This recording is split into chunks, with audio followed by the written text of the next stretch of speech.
बच्चों, how are you? Once again you are most welcome to our YouTube channel Sanskrit class with Vinayak sir. Today we are going to read our 6th class book Ruchira.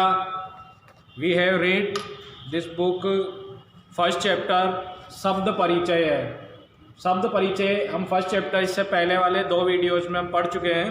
इसके बाद आज हम एक से अपना जो है इसमें सेकंड चैप्टर पढ़ने वाले हैं। द्वितीय पाठः, संस्कृत में हम बोलते हैं तो द्वितीय पाठः शब्द परिचय पार्ट 2। ठीक है, ये हमारा जो चैप्टर है, इस चैप्टर को हम इस वीडियो में पढ़ने वाले हैं। तो बहुत ही सिंपल सा चैप्टर है, ज़्यादा बड़ा भी नहीं है। देखें आप, केवल 2 पेज जो है हमारे इसमें कवर हो रहे हैं। तो इस चैप्टर को पढ़ने के लिए पहले मैं आपको बोर्ड पर कुछ वर्डिंग समझा देता हूँ, कुछ शब्द समझा देता हूँ कि उन शब्दों की सहायता से हमें चैप्टर को आसानी होगी समझने में, ताकि फिर हम चैप्टर जो है कंटिन्यू रीड करते रहेंगे।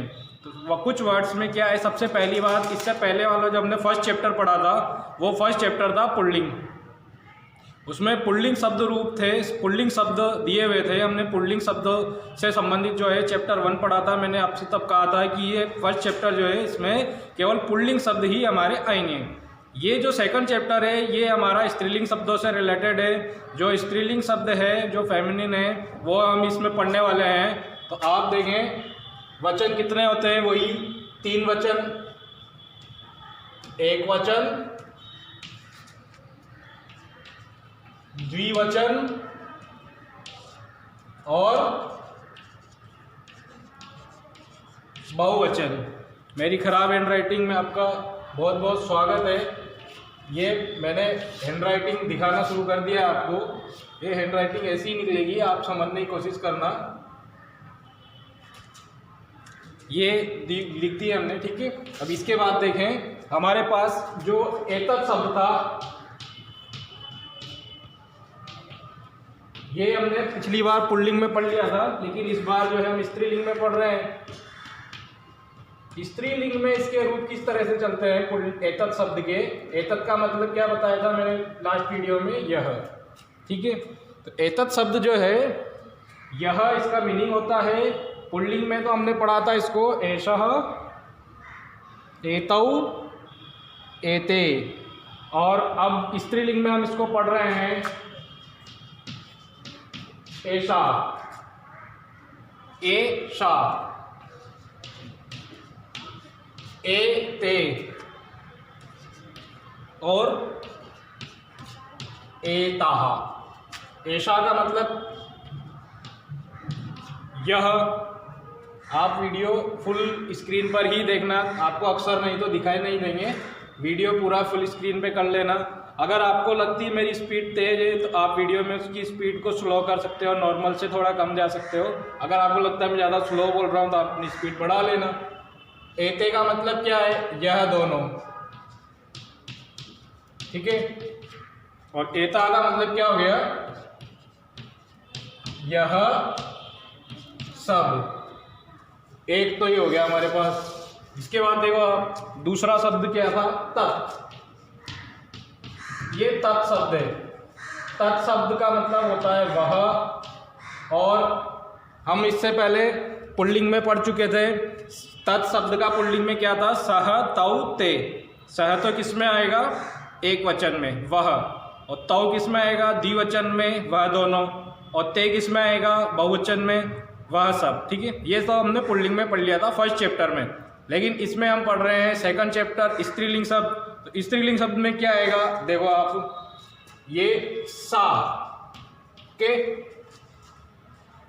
द्विवचन में ते, और बहुवचन में ताहा। सा का मतलब वह, कोई महिला है, कोई लड़की है, बालिका है, शिक्षिका है, कुछ भी है, वह स्त्रीलिंग है। ते, वह दोनों स्त्रीलिंग में, ठीक है। और ताहा, वह सब स्त्रीलिंग में।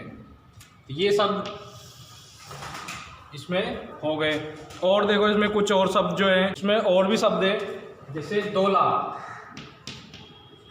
दोला का मतलब होता है झूला। इसको हम स्त्रीलिंग में कैसे पढ़ेंगे, इसको हम स्त्रीलिंग में पढ़ेंगे, एक वचन, एक झूला है तो दोला, दो झूले हैं तो दोले, तो बहुत सारे झूले हैं तो दोलाहा।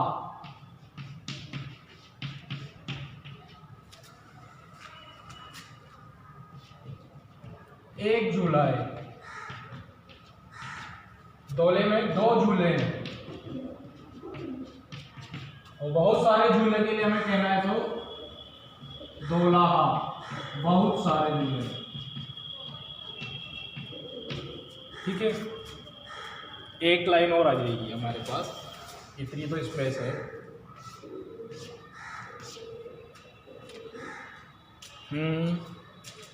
घटिका, घड़ी, ये भी स्त्रीलिंग शब्द है। जहां आ लग जाता है वो शब्द स्त्रीलिंग है। आकारांत जो है,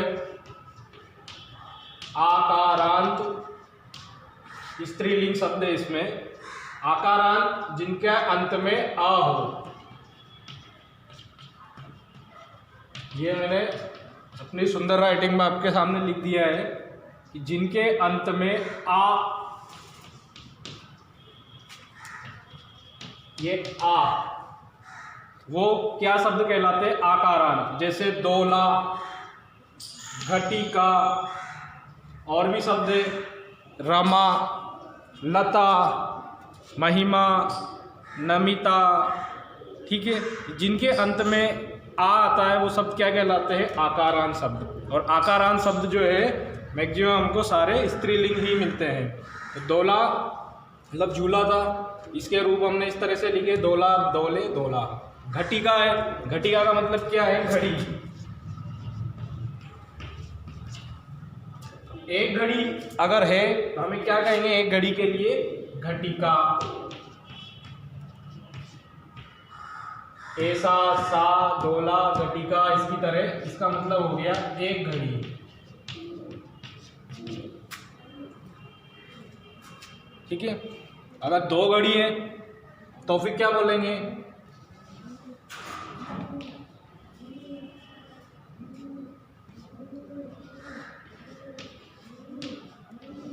घटिके। घटिके का मतलब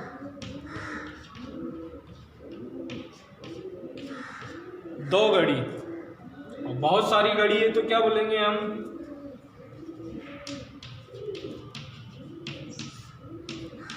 घटिका। घटिका का मतलब बहुत सारी घड़ियां।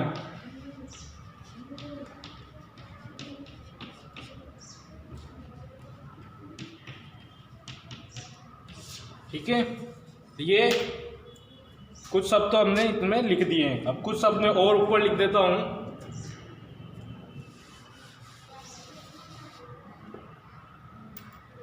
जैसे कोकिला, जैसे शब्द है हमारे पास कोकिला। कोकिला का मतलब कोयल। ठीक है, यहां भी क्या है? आ रहा है ना, कोकिला, तो इसका मतलब ये क्या है? आकारांत शब्द है। इसमें देखो आप, एक वचन होगा तो क्या लिखेंगे? कोकिला का कोकिला ही, इसका मतलब एक कोयल है। एक से ज्यादा हो, दो कोयल होगी तो क्या लिखेंगे? कोकिले।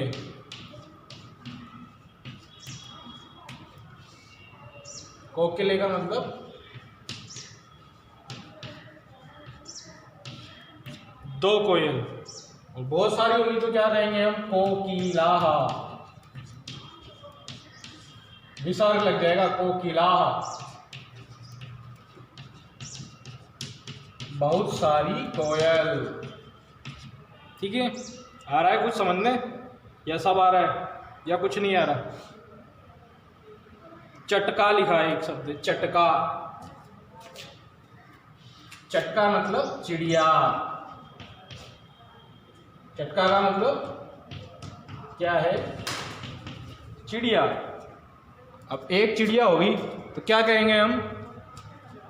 एक चिड़िया होगी तो चटका ही बोलेंगे। दो चिड़िया होगी तो क्या बोलेंगे? चटके। बहुत सारी चिड़िया होगी तो क्या बोलेंगे? चटकाहा।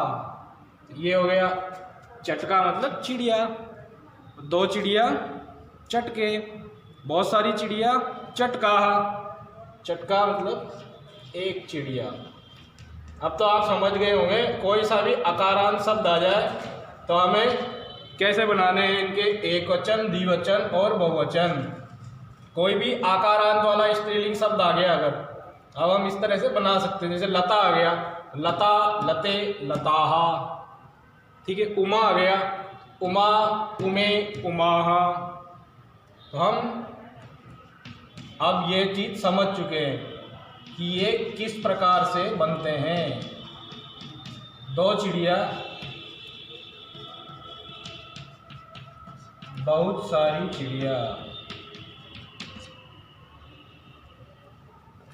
इसके बाद देखें चालिका, और भी शब्द हैं अभी इसमें।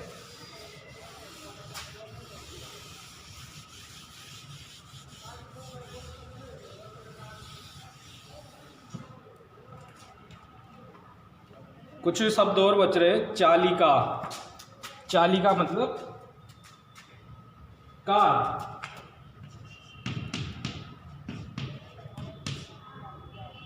ये कार, ठीक है। चालिका का मतलब कार। कैसे बनाएंगे? चालिका,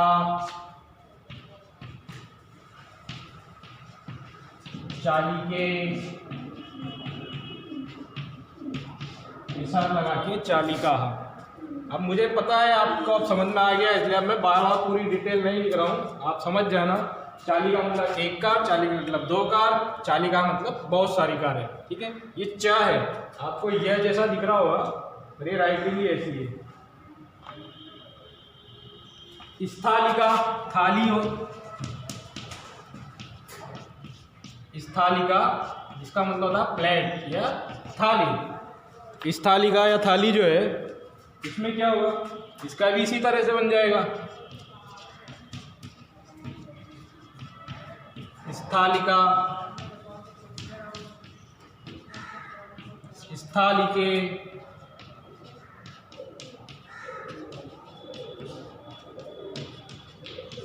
स्थालिकाः। दो शब्द और बच रहे हैं बस। अब दो शब्द के लिए हमें फिर साफ करना पड़ेगा। एक ही बचा है वास्तव में, तो अजा। अजा का मतलब बकरी। अगर एक बकरी होगी तो अजा, दो बकरी होगी तो अजे। अजा का मतलब एक बकरी, दो बकरी होगी तो अजे, और बहुत सारी बकरियां होगी तो क्या बनेगा, ये विसर्ग लग जाएगा, अजाह। बहुत सारी बकरियां, ठीक है। इसमें एक शब्द और है, वो क्रिया है, उस क्रिया का भी इसमें उपयोग किया है। तो मैं आपको कुछ ऐसी क्रियाएं भी बता देता हूं, जैसे क्री धातु है। धातु का मतलब क्या बताया था मैंने आपको, धातु बोलो या क्रिया बोलो एक ही बात है। क्री का मतलब होता है करना, आप कोई भी काम करते हैं तो वो क्री धातु है। ओके, तो क्री धातु के एक वचन में तो क्या कहते हैं, करोति। जो शायद मैंने बता दिया था लास्ट क्लास में भी, फिर बता देता हूँ। अगर द्विवचन होगा तो क्या बोलेंगे, कुरुतः, और बहुवचन होगा तो क्या बोलेंगे, कुर्वन्ति। करोति कोई एक व्यक्ति है वो करता है, दो व्यक्ति है वो कोई काम करते हैं, कितने, दो। बहुत सारे व्यक्ति कोई काम करते हैं तो कुर्वन्ति। बहुत सारों के लिए, ठीक है, बहुत सारे व्यक्ति कोई काम करते हैं तो क्या बोलते हैं, कुर्वन्ति। और ऐसे ही इसमें और भी शब्द है, उन सब का मतलब ऐसे ही है। ये तो मैं आपको पहले बता ही चुका था। आशियाने होना जो होता है, एक वचन में तो क्या होता है अस्ति, जिसका मतलब है। द्विवचन में क्या होता है स्तः, इसका मतलब भी है। और बहुवचन में क्या होता है सन्ति, इसका मतलब भी है। एक बार मैं पढ़ के बता देता हूँ, क्योंकि कई बार मेरे पास आते रहते हैं कमेंट मैसेज कि आपकी राइटिंग समझ में नहीं आती सर। अजा बकरी, एक वचन में अजा, द्विवचन में अजय, बहुवचन में अजाहा।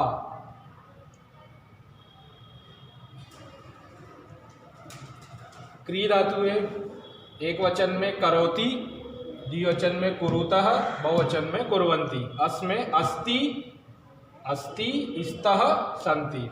ठीक है, इसके बाद हम स्टार्ट करते हैं हमारी अब टेक्स्ट बुक का चैप्टर। टेक्स्ट बुक का चैप्टर हमारे अब अगर कोई चीज़ बच भी जाती है तो हम चैप्टर में ही पढ़ लेंगे। वैसे स्टार्ट करते हैं अब अपना चैप्टर। चलो